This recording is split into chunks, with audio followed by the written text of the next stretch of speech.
Welcome to Team Extreme Michigan Hunting, Fishing, and Survival. And today I'm going to show you guys a simple rig to make up a slip bobber that won't freeze in the winter. I've noticed today when I was out steelhead fishing that the end of my bobber was freezing up and not allowing it to slip. So I kind of came up with an idea on my way home, stopped at a local Home Depot, picked up some tubing, some 1/4-inch nuts, and we're going to make up our own little slip bobber. And this is 1/4-inch clear tubing. So what you're going to want to do is take your slip bobber here and tape measure. And I decided to go about an inch, cut off an inch off the bottom. Take our Sharpie, measure out an inch. Okay. And I'm just going to use my Mora knife to cut it. I'm not going to get out the Dremel until I get it down. But all you got to do is score around this. And peel it off. Okay. And now on this side, you're just gonna want to cut right where that taper comes up. We're gonna cut that off.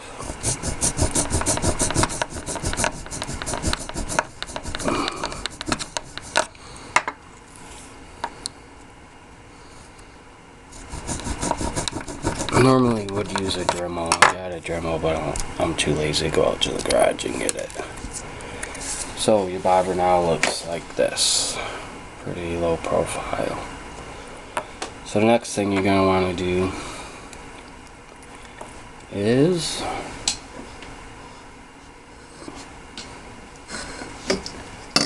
head itch. So the next thing you're going to want to do is your bobber is going to be floating like this in the water.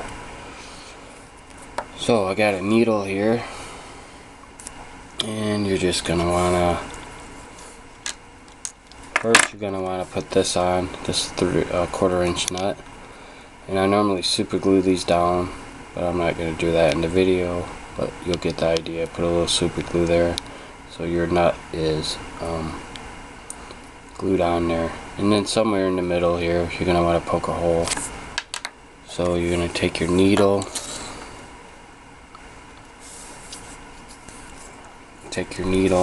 heat it up. The lighter or torch, I'm using a lighter, works good.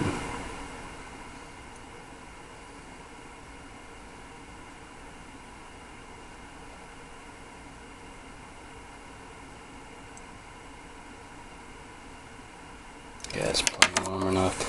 And you're gonna pick a little spot here. That's hot.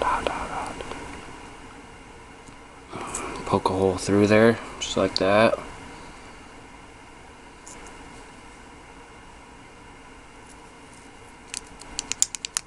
Smooth her out a little bit. That'll work.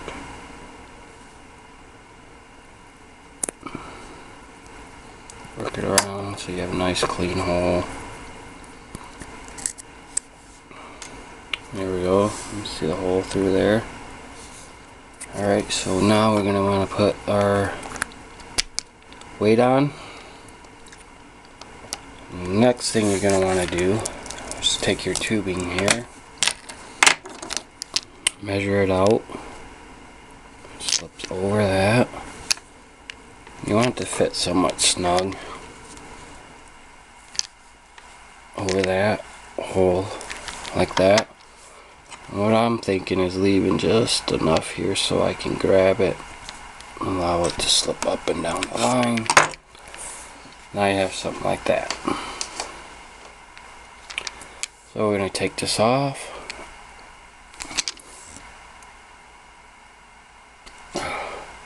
Once this gets worn in there, it won't fit super tight. So this is how it's gonna work. Cut off a piece of fishing line here. They say this is your tagged in line. You take your tubing, I normally use surgical tubing is what a lot of people use, and no one was open today, so I'm just using this clear tubing here for example. You slide that through your main line before you're tying on your leader. You slip this through your hole that you made with your needle, just like that. Bring down your piece of tubing like so. Push it on all the way down to this sinker, or not sinker, but this tubing will be, nut will be glued on. But when it floats, this will be your main line coming up. Actually, you want this on the top. Actually, it'd be like this. This will be your main line, I do believe. I haven't tried it out, but I've seen other people do it on the river, and then when their sinker hits, the weight brings it up. Something like that. Just like that. And then there's your slip bobber, and it allows your line to slip up and down without freezing. Tubes, I don't know what to name this exactly, but with the surgical tubing, you'll be able to peel it back and move the bobber more freely than this clear stuff's not very good for it. But you get the point. Slip bobber, homemade. This is Team Extreme Michigan Hunting and Fishing. Hope you try this system out, and take care.